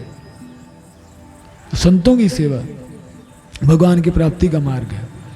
भगवान, आपने कहा कि सृष्टि के प्रारंभ में भगवान ने क्रमशः महद आदि तत्व और उनके विकारों को रचकर फिर उनके अंशों से विराट को उत्पन्न किया और उसके पश्चात वे स्वयं उसमें प्रविष्ट हो गए। उन विराट के हजारों पैर, जांघें और बाहें हैं। उन्हीं को वेद आदि पुरुष कहते हैं। उन्हीं में ये सब लोग विस्तृत रूप से स्थित हैं। उन्हीं में इंद्रिय, विषय और इंद्रियाभिमानी देवताओं के सहित 10 प्रकार के प्राणों का, जो इंद्रिय बल, मनोबल और शारीरिक बल रूप से 3 प्रकार के हैं, आपने वर्णन किया है और उन्हीं से ब्राह्मण आदि वर्ण भी उत्पन्न हुए हैं। अब आप मुझे उनकी ब्रह्मा आदि विभूतियों का वर्णन सुनाइए, जिनके पुत्र, पौत्र, नाती और कुटुंबियों के सहित तरह तरह की प्रजा उत्पन्न हुई और उससे यह सारा ब्रह्मांड भर गया। आगे विदुर जी कह रहे हैं कि आपने विराट पुरुष की उत्पत्ति का वर्णन किया, विराट पुरुष की उत्पत्ति का वर्णन किया। अब आप मुझे बताओ, ब्रह्मा जी आदि जो उन विराट पुरुष की विभूतियां हैं जिनसे पूरा संसार भर गया, ब्रह्मा जी के बेटे हुए, आगे पोता पोती, नाते नातिन, इतने सारे हो गए, पूरा ब्रह्मांड भरा ही तो पड़ा है। पहले तो केवल एक भगवान थे, भगवान ने बनाया ब्रह्मा जी को, ब्रह्मा जी ने बनाया आगे मनु शत्रुपा को, फिर उनके बाल बच्चे होते होते होते होते तो आजकल तो हम लोग कहते हैं ना गोत्र विवाद, एक गोत्र में शादी नहीं कर सकते बोलते हैं। लेकिन एक बात बताओ, गोत्र विवाद, मनु शत्रुपा की संतान है, सारे के सारे मनु और शत्रुपा की संतान हैं। तो अब मुझे एक बात बताओ, ये सारे के सारे तो भाई बहन ही है शास्त्र के अनुसार। देखो मेरी बुद्धि जो है वो मुझे जो लगे, बाकी तो सबको दुनिया है जो जैसा सोचते हैं। तो गोत्र और किसे कहते हैं? एक बाप एक माँ, उनसे पैदा हुए बच्चे, उनके बच्चों की आपस में शादी हो सकती है? होनी तो नहीं चाहिए, लेकिन सारा संसार तो ऐसे ही पैदा हुआ है, तो कहने को सारे के सारे भाई बहन ही हैं। और दूसरा, जैसे 4 वर्णों की उत्पत्ति कल हमने सुनाई थी, अगर ये 4 वर्ण बाह्य रूप से हों, 4 वर्ण अगर बाह्य रूप से हों, तो आगे आएगा कि सारे के सारे तो ब्रह्मा जी से ही उत्पन्न हैं, तो सारे ही ब्राह्मण हैं, ब्रह्मा से उत्पन्न सारे ब्राह्मण, दूसरा कोई है ही नहीं।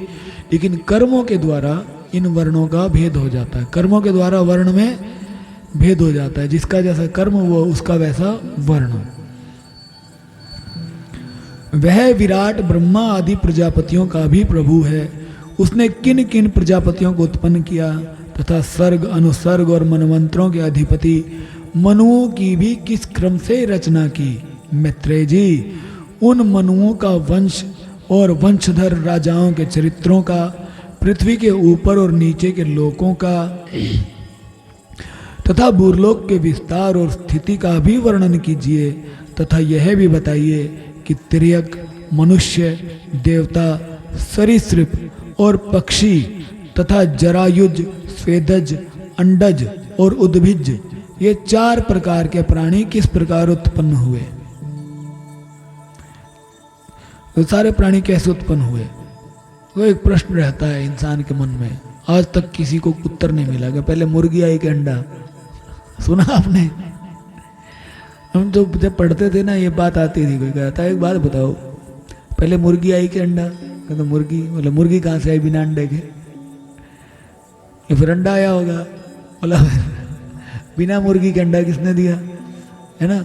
ये सारे उत्तर आपको भागवत में मिलेंगे। पहले मुर्गी आई थी कि अंडा आया था। ठीक है। श्री हरि ने सृष्टि करते समय जगत की उत्पत्ति, स्थिति और संहार के लिए अपने गुणावतार ब्रह्मा, विष्णु और महादेव रूप से जो कल्याणकारी लीलाएं की, उनका भी वर्णन कीजिए। ये भगवान ने जगत कैसे बनाया वो भी बताओ, मुर्गी पहले आई कि अंडा पहले आया वो भी बताओ। ठीक है। और ये भगवान ने जो लीलाएं की हैं ब्रह्मा विष्णु महेश के रूप में वो भी बताओ। और वेश, आचरण, स्वभाव के अनुसार वर्णाश्रम का विभाग, ऋषियों के जन्म कर्म आदि, वेदों का विभाग, यज्ञों का विस्तार, योग का मार्ग, ज्ञान मार्ग और उसका साधन सांख्य मार्ग, तथा भगवान के कहे हुए नारद पांचरात्र आदि तंत्र शास्त्र, विभिन्न पाखंड मार्गों के प्रचार से होने वाली विषमता, नीच वर्ण के पुरुष से उच्च वर्ण की स्त्री में होने वाली संतानों के प्रकार, तथा भिन्न भिन्न गुण और कर्मों के कारण जीव की जैसी और जितनी गतियां होती हैं वे सब हमें सुनाइए। भ्रमण, धर्म, अर्थ, काम और मोक्ष की प्राप्ति के परस्पर अविरोधी साधनों का, वाणिज्य, दंड नीति और शास्त्र श्रवण की विधियों का, श्राद्ध की विधि का, पितृगणों की सृष्टि का तथा काल चक्र में ग्रह, नक्षत्र और तारागण की स्थिति का भी अलग अलग वर्णन कीजिए। दान, तप तथा इष्ट और पूर्त कर्मों का फल क्या है? प्रवास और आपत्ति के समय मनुष्य का क्या धर्म होता है? निष्पाप मैत्रेय जी, धर्म के मूल कारण श्री जनार्दन भगवान किस आचरण से संतुष्ट होते हैं और किन पर अनुग्रह करते हैं, यह वर्णन कीजिए। अरे कितने सारे प्रश्न विदुर जी ने पूछ लिए मैत्रेय जी से, आपको याद हुए? नहीं हुए ना? मुझे भी नहीं याद हुए। देखो मैं पढ़ रहा हूँ, बार दोबारा पढ़ना पड़ेगा अगर पता किसी चीज को ध्यान करना दोबारा से। तुम सोचो, मैत्रेय जी ने इन सारे प्रश्नों का एक साथ उत्तर दिया। एक उत्तर के संदर्भ में उन्होंने एक अध्याय भी बोला हो, कितना सारे अध्याय बोल दिए, एक एक प्रश्न का उत्तर देते गए। कितनी तेज याददाश्त है, नहीं है ना? तो भगवान की भगवत्ता को प्राप्त करने वाले जो महात्मा गण हैं, याददाश्त बड़ी तेज हो जाती है, वो कुछ भूलते भी नहीं है, याददाश्त भी तेज। और दूसरा, उनके अंदर सामर्थ्य इतना हो जाता है कि हर प्रश्न का उत्तर देने को समर्थ हैं, हर प्रश्न का उत्तर देने में समर्थ हैं, सब प्रकार के संशय को छिन्न भिन्न करने में समर्थ हैं, हर प्रकार के भ्रम को मिटाने में समर्थ हैं, और भगवान तक आपको पहुंचाने में भी वो समर्थ हैं। ऐसे संतों की शरण अगर हमें मिल जाए तो समझ लो भगवान मिल गए। उसके बाद कहते हैं कि द्विजवर दीन वत्सल गुरुजन अपने अनुगत शिष्यों और पुत्रों को बिना पूछे भी उनके हित की बात बतला दिया करते हैं। कि दीन वत्सल जो गुरु होते हैं, जो अपने दीन शिष्यों पर वात्सल्य का भाव रखते हैं, ऐसे गुरु अपनी आज्ञा में रहने वाले शिष्यों को और पुत्रों को बिना पूछे बता देते हैं तुम्हें क्या करना चाहिए। तो कई बातें होती हैं ना, जो संत जन बता देते हैं, बेटा तुम गलत चल रहे हो, तुम पूछो नहीं, वो फ्री में सलाह दे देंगे, अरे गलत चल रहे हो, ऐसा मत करो, ऐसा करो। अपने भक्तों को, अपने शिष्यों को बता देंगे, बाकी दुनिया का मुझे क्या लेना देना, जा जहाँ जाना है कर, जो करना है, मैं क्यों दिमाग खराब करूँ। जो उनकी शरण में होगा उनका कल्याण वो अवश्य करेंगे। भगवान उनमें है आदि तत्वों का प्रलय कितने प्रकार का है, तथा जब भगवान योग निद्रा में शयन करते हैं तब उनमें से कौन कौन तत्व उनकी सेवा करते हैं और कौन उनमें लीन हो जाते हैं। जीव का तत्व, परमेश्वर का स्वरूप, उपनिषद प्रतिपादित ज्ञान तथा गुरु और शिष्य का पारस्परिक प्रयोजन क्या है। पवित्रात्मन विद्वानों ने उस ज्ञान की प्राप्ति का क्या क्या उपाय बतलाए हैं। ज्ञान की प्राप्ति के क्या क्या उपाय बतलाए हैं। अरे कि ये तो जरूर ही बता दो, विद्वानों ज्ञान की प्राप्ति के क्या, ये काम की बात है ना। वैसे तो विदुर जी ने जितना पूछा सारे ही काम के प्रश्न हैं, लेकिन फिर भी जहां पर सीधा प्रश्न किया जाए भगवान की प्राप्ति का, वो कैसे होगी, उसको तो अवश्य ध्यान से सुनना चाहिए। आगे कहते हैं, क्योंकि मनुष्यों को ज्ञान, भक्ति अथवा वैराग्य की प्राप्ति अपने आप तो हो नहीं सकती। कि विद्वानों ने ज्ञान की प्राप्ति के क्या क्या उपाय बताए हैं, ये बताओ। क्योंकि बिना उपाय के ज्ञान, भक्ति, वैराग्य की प्राप्ति अपने आप नहीं होती, उपाय करना पड़ता है। इसके अलावा जितने भी सुख हैं, दुख हैं, इनकी प्राप्ति तुम्हें अपने आप हो जाएगी। तो मेहनत करो ना करो, मेहनत करो ना करो। हम छोटे छोटे थे, हमें सिखाया गया, आजकल भी बच्चों को सिखाया जाता है भौतिक उन्नति के लिए, भौतिक उन्नति के लिए। बेटा पढ़ो, पढ़ाया क्यों जाता है, नंबर अच्छे लाओ, पास हो जाओ। मतलब उसकी भक्ति नहीं देखी जाएगी तुम कितनी भक्ति करे, उसकी उन्नति, एक बच्चे की उन्नति, उसकी प्रगति किस चीज़ से हम देखते हैं कि नंबर कितने लेके आया, यही देखते ना। मतलब हम ये तो नहीं देखते भाई नाम कितना जपा, क्या देखेंगे, नंबर कितने लाया। तो हमने उसकी उन्नति या प्रगति का साधन, हमने उसका मापक क्या देखा, किस चीज़ से मापा, भौतिक साधन से। फिर वही भौतिक साधन, अच्छे नंबर आए, अच्छी पढ़ाई लिखाई की, क्यों क्यों क्यों पढ़ना है बंदे ने, क्यों पढ़ना है बताओ, जोर से बोलो। पढ़ लिख के अच्छी नौकरी वगैरह लग जाएगी, अच्छी कमाई हो जाएगी। वो कमाई क्यों करनी उसने बताओ, अच्छी कमाई शादी के लिए, ले दे के एक शादी करने के लिए कुल मिला के पूरा संसार एक शादी करने के लिए और शादी के बाद विषय सुख भोगने के लिए। शादी क्यों करता है? विषय सुख भोगने के लिए। इन विषयों का उपभोग करने के लिए इंसान 20 साल 25 साल मेहनत करता है। कर रहा है कि नहीं कर रहा? अंत कहां पर जाके निकल रहा उसका? इन्हीं विषय भोगों के प्रति। फिर हम ये बात बोलते हैं कि हमारा जो समाज है ना बिगड़ता जा रहा है। हमारा समाज बिगड़ता जा रहा है। समाज में जो बच्चे हैं, चाहे लड़का है चाहे लड़की है, दिन प्रतिदिन चरित्रहीन होते जा रहे हैं। होते जा रहे हैं, मानते हो? वो क्यों ना होंगे? आपको ये बात बोली जाए, आपका मन करे मिठाई खाने का, आपको कहा देख बात ऐसी है, सुबह से लेके शाम तक कमाई कर, सुबह से लेके शाम तक कमाई कर, शाम को तुझे पैसों के बदले में मिठाई मिलेगी। आप मेहनत करोगे? इतने में कोई एक आदमी आ गया कि मिठाई खानी है, ले मैं फ्री में देता हूँ। तुम क्या कहोगे? मेहनत करोगे या वो फ्री वाली खाओगे? फ्री वाली खाओगे ना। ऐसे ही 20 साल 25 साल बच्चा मेहनत करे, किस चीज के लिए? विषयों को भोगने के लिए। 20-25 साल मेहनत की विषयों को भोगने के लिए। वो उसको 15, 16, 17, 18 साल की उम्र में फ्री में मिल जाए, वो क्यों ना भोगेगा? आप बच्चों को सिखाते क्या हो? क्या सिखाते हो? बेटा पढ़ लिख ले, अच्छी तरह तेरी शादी करेंगे। बच्चा सोचता है इतनी मेहनत करके लो ये मैं पहले ही कर लेता हूं ये काम। फिर हम कहते हैं कि तुम चरित्रहीन हो गए। तो उनको चरित्रहीन बनाया किसने? जोर से बताओ।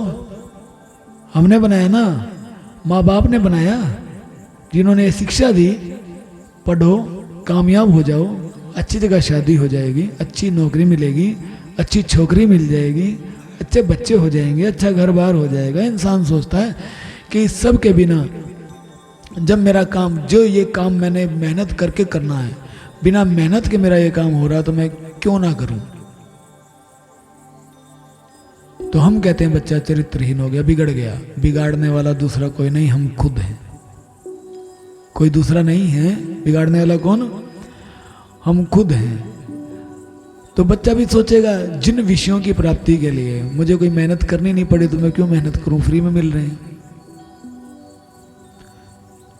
कोई इंसान नहीं पढ़ा, कोई इंसान नहीं पढ़ा, उसके पास नौकरी भी नहीं है, अंगूठा टेक है, अंगूठा चाप है, बिल्कुल एक दिन भी स्कूल में नहीं गया, नौकरी भी नहीं है, जैसे तैसे करके दिहाड़ी मजदूरी करके भोजन खाता है या मांग के खाए, चाहे भिखारी ही हो चाहे भीख मांगे, क्या उनकी शादी नहीं होती? भिखारियों की भी होती है ना। तो जो चीज बिना मेहनत के मिलती है उसके लिए मेहनत क्यों? बिना मेहनत के अगर नहीं मिलता तो क्या, बिना उपाय किए नहीं मिलता तो क्या? परमात्मा। इसीलिए उसको पाने के लिए उपाय करो, उसको पाने के लिए मेहनत करो। ये संसार विषय भोगों के लिए पागल होकर भागता है, बिल्कुल पागल हो जाता है भोगों के प्रति। मुझे मिले, मुझे मिले। कई लोग ज्यादा समझदार होते हैं, तो इतने लंबे टाइम कौन मेहनत करे, हमें तो वैसे ही मिल रहा है, हैं? तो वो आपस में सलाह करके भोग जाते हैं। लेकिन हम कहते हैं चरित्रहीन है, हमारा समाज गड्ढे में गिरता जा रहा है, गड्ढे में गिराने वाले हम हैं। आप अपने बालकों को शिक्षा दो कि बेटा पढ़ लिख ताकि तेरी समझ बढ़े। पढ़ना लिखना किस लिए? ताकि तुम्हारी समझ बढ़े, ताकि तुम्हारी बुद्धि बढ़े। उस बढ़ी हुई बुद्धि से तुम भगवान के तत्व को जान सको, तुम भगवान को पा सको। तुम अपने बच्चे को यह शिक्षा दो। बाकी विषय भोगों की शिक्षा तो संसार दे ही देगा। भोगों की शिक्षा तो भगवान संसार दे ही देगा। नहीं देगा क्या? दे देगा। अरे कम से कम माँ बाप तो ऐसे बन जाएं जो कहें अरे नहीं नहीं, भोगों की तरफ नहीं भागना, भगवान की तरफ भागो। कोई एक तो हो बचाने वाला, बाकी सारा संसार तो है ही डुबोने वाला। जिस बच्चे को बचाने वाला कोई भी नहीं दिखता, माँ बाप भी नहीं होते उसे बचाने वाले, तो डूबेगा ही डूबेगा संसार में। नहीं डूबेगा क्या? फिर माँ बाप कहेंगे जी हमारे बच्चे बिगड़ गए, बिगाड़ कौन रहा है? इसीलिए वो कह रहे हैं विदुर जी कि जो भक्ति ज्ञान वैराग्य हैं इनकी प्राप्ति बिना उपाय के नहीं हो सकती, नहीं हो सकती, नहीं हो सकती। बाकी जितनी चीजें हैं आपको धन बिना उपाय के मिल सकता है। कई कई लोग देखे मैंने करोड़पति हो गए। दिल्ली में एक इंसान था, वो उसके घर में ना कोई चोर थे, वो उसके घर में किराए पे रहते थे। उन्होंने क्या करा, घर में कहीं ना कहीं हीरे वगैरह छुपो रखे, ठीक है। तो जिस दिन वो चोर पकड़े गए, चोरों को तो ले गई पुलिस, वो गए अंदर, उसे पता चला ये चोर थे।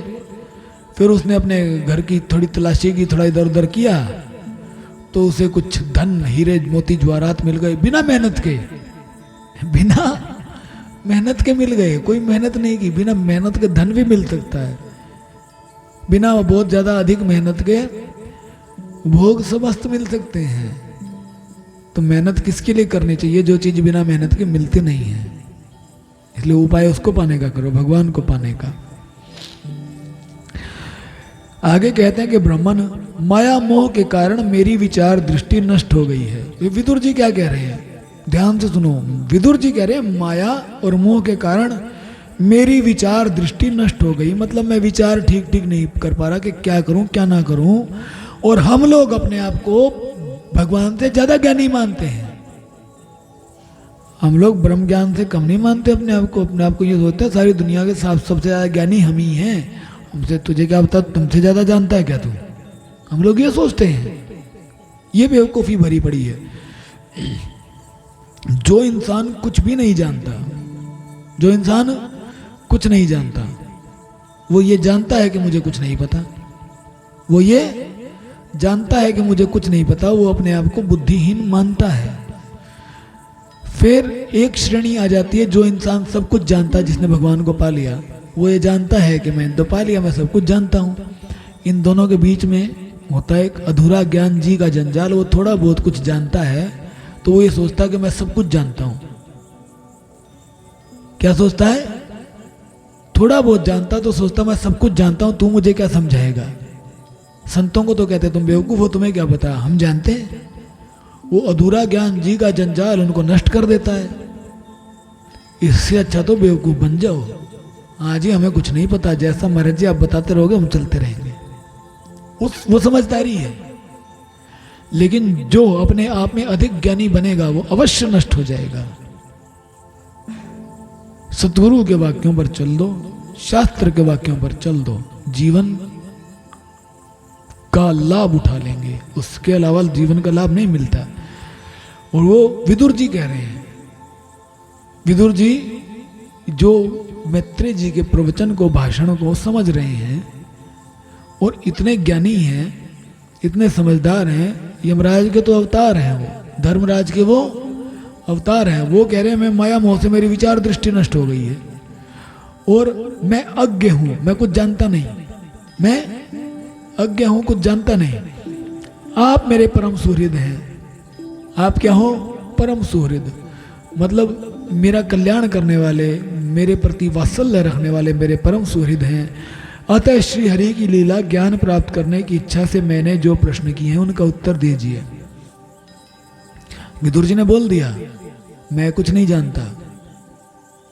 विदुर जी कहते आपके कई बार होता है, कथा सुनाने लगे तो हाँ हाँ मैंने सुन रखी, मैं जानता हूं ये तो।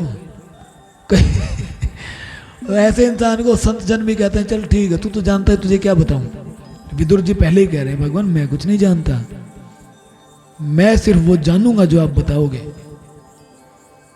एक बार एक आदमी था, वो गया ढोलक सीखने के लिए ढोलक वाले के पास। जाके बोला जी मुझे ढोलक सीखनी है।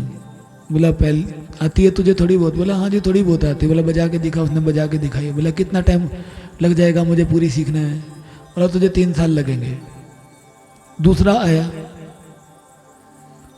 उसी समय, बोला जी मुझे भी सीखनी है। बोला तुझे कुछ आती है? बोला जी मुझे कुछ नहीं आता, मैंने कभी हाथ ही नहीं चलाया। बोला तुझे मैं 1 साल में सिखा दूंगा।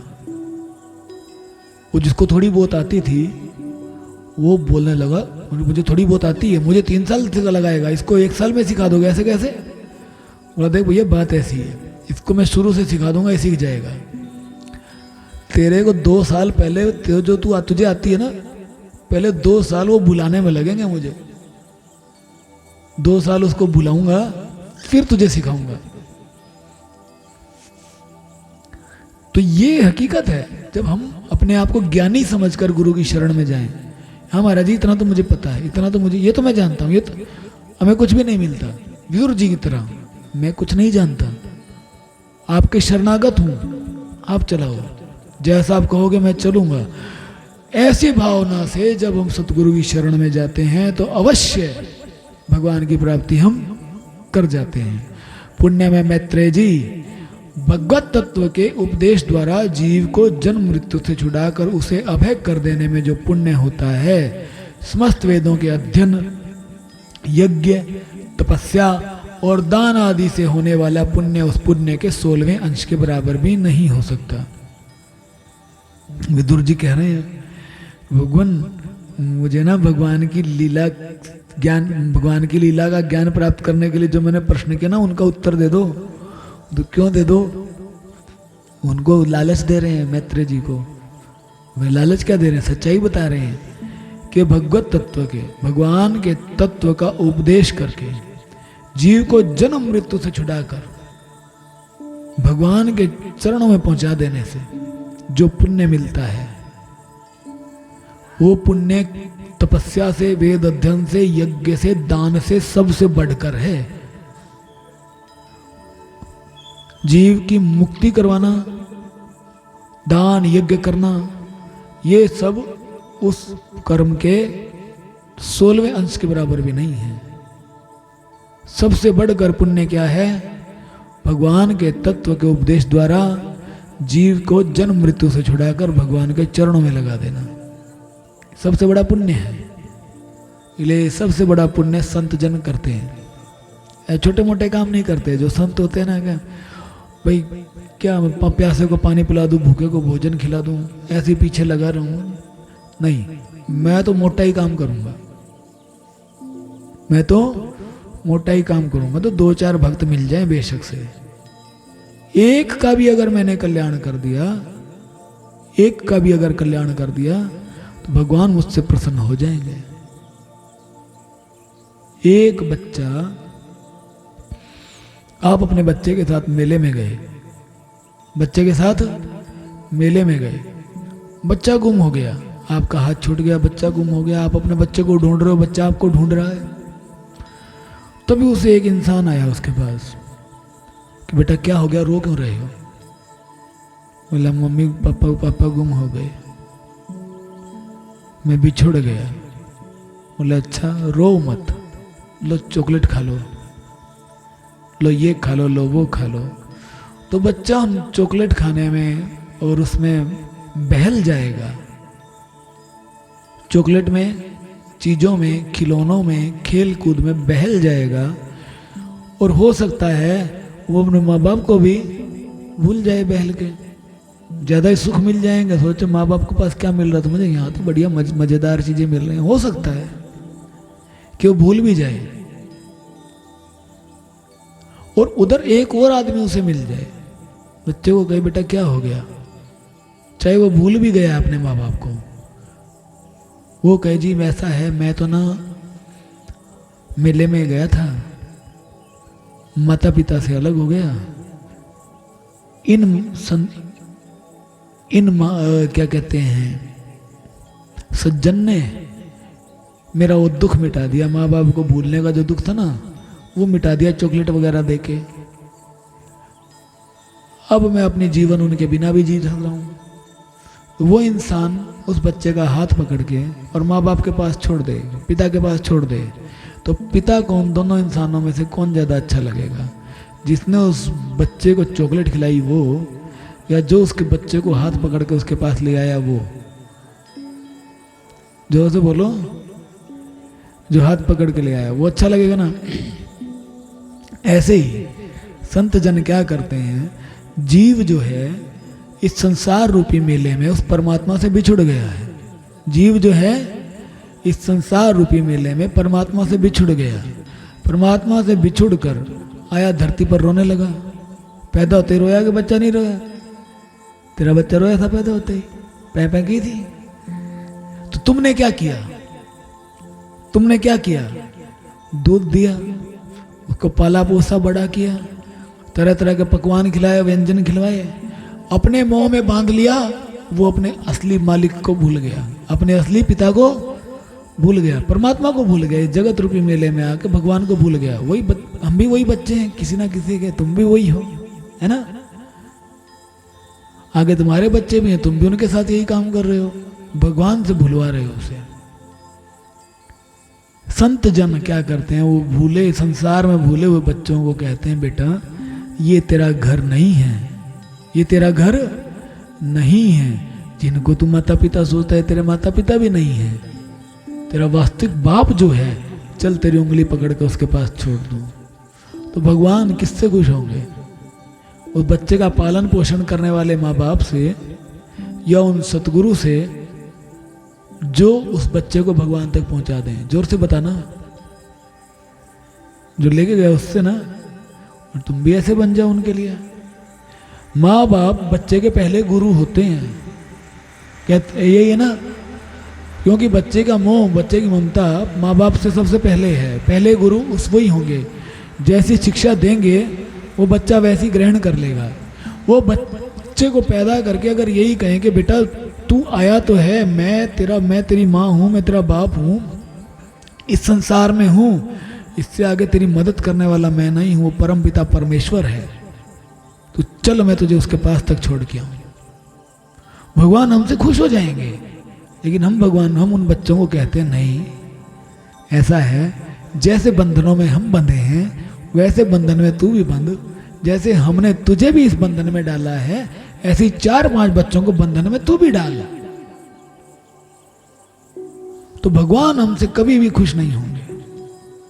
संसार खुश हो सकता है, आपके सास ससुर माता पिता सब खुश हो जाएंगे। हाँ, पोता मिल गया, पोती मिल गई, धोता मिल गया, धोती मिल गई, बेटा मिल गया, किसी को भांजा, किसी को भांजी, किसी को भतीजा, किसी, सारे खुश हो जाएंगे। लेकिन भगवान कहेंगे अरे मेरे बच्चे को तुमने मुझसे छीन लिया, मुझसे अलग कर रहे हो, उसे वापस भेजो मेरे पास। तुम नहीं भेजोगे, लेकिन वो कभी ना कभी किसी ना किसी संतों की शरण में पहुंच गया तो संत कहेंगे चल बेटा मैं छोड़ के आता हूं तेरे वास्तविक बाप के पास। तो भगवान किससे खुश होंगे? माता पिता से या संतों से? संतों से। और संत जन किसके बालक हैं? उसी परमात्मा के, उसी अपने बाप।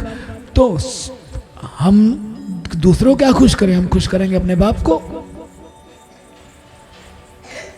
हम दूसरे को क्या खुश करें? हम खुश करेंगे अपने बाप को। जो बालक चाहे एक मिल जाए, भीड़ की आवश्यकता नहीं, भीड़ की आवश्यकता नहीं, करोड़ों लोगों की आवश्यकता नहीं, एक हो संसार को छोड़ के भगवान को पा जाए, ऐसा शिष्य मिल जाए। संत जन उसी में ये सोचते भगवान कृपा कर दी, मेरे सतगुरु ने जैसे मेरा उद्धार किया, मेरा सुधार किया, ऐसे मैंने आगे एक का कर दिया, वो भी आगे किसी एक का तो कर ही देगा। जिसी परंपरा से ज्ञान बढ़ता है, भगवान की भक्ति बढ़ती जाती है। इसीलिए सबसे बड़ा पुण्य क्या है? सबसे बड़ा पुण्य है किसी एक प्राणी को भगवान की तरफ चला देना, भक्ति मार्ग पर चला देना, और उस भक्ति से हटाना, भक्ति मार्ग से हटाना, इससे बड़ा कोई पाप नहीं है जीव के लिए। कोई भी किसी भी प्राणी को अगर भक्ति मार्ग से हटाए, उससे बड़ा कोई पाप नहीं है। अपने बच्चों को शिक्षा दो। संसार पड़ा बिगाड़ने के लिए, स्कूल जाएंगे ना, दोस्तों के साथ बिगड़ेंगे, तुम शिक्षा दो कि बेटा भगवान को पाना है तुमने। तुम ये मत सोचो कि सन्यासी हो जाएगा, तुम अकेले, तुम सुधारने वाले तुम एक होगे, बिगाड़ने के लिए पड़ा संसार। ये मत सोचना कि सन्यासी हो जाएगा, मैं कहाँ जाऊंगा। हो जाएगा तो भी अच्छी बात, भगवान को पा जाएगा, तुम्हारा भी कल्याण, उसका भी कल्याण। और दूसरा, कोई जरूरी नहीं है कि हो जाएगा, क्योंकि सुधारने वाले तो तुम अकेले हो, बिगाड़ने वाले तो बाहर पूरा का पूरा संसार है। तो क्या पता तुम्हारी अकेले की चलेगी क्या संसार की चलेगी। प्रेम से बोले श्री राधे। आगे श्री सुखदेव जी कहते हैं कि राजन, जब कुरुश्रेष्ठ विदुर जी ने मुनिवर मैत्रेय जी से इस प्रकार पुराण विषयक प्रश्न किए, तब भगवत चर्चा के लिए प्रेरित किए जाने के कारण वे बड़े प्रसन्न हुए और मुस्कुराकर उनसे कहने लगे। जो विदुर जी ने प्रश्न किए, मैत्रेय जी ने उत्तर दिए, और जो उत्तर दिए उनको हम जानेंगे कल। इति श्रीमद्भागवते महापुराणे पारमहंसायां संहितायां तृतीय स्कंधे सप्तमो अध्यायः। बोलो श्री सद्गुरुदेव महाराज की जय, श्री राधा कृष्ण भगवान की जय, श्रीमद्भागवत महापुराण की जय। जय जय श्री राधे, जय जय श्री राधे, जय जय।